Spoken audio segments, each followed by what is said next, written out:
We have a big problem in Brockton. The big problem I have in Brockton is the power plant. Power plant is my problem because we've been fighting that since the beginning. I run, I testify, all that. And we Caverians, I can be on time, so I'm on a time to talk.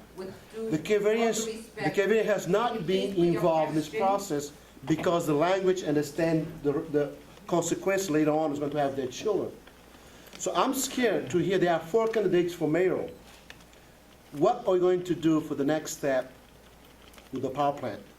Because not Caverians, not Haitians, not Hispanics going to get that job. I'm not going to get that job because the unions from out of state, out of town that are coming to make propaganda on that.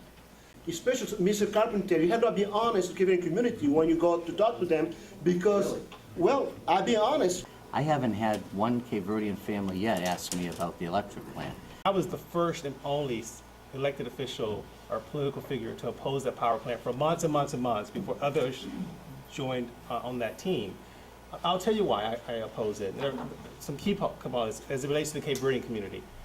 Those bad industries are oftentimes built in poor and minority communities. Because, as we talked about today, those communities typically don't have a lot of voice and they railroad those projects in. It's a health factor. If you look at the community members who are in that part of the city, they're mostly Cape Verdean families and kids who will be breathing in that pollution.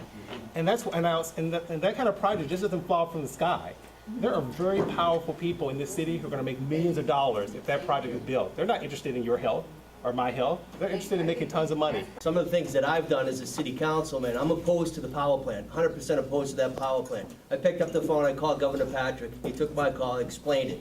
The lawsuit, so I have to be very careful about what I say and how I address it, but you know that I have strong opposition to it, and we continue to fight it. So I'm sorry, but I have to be careful about that.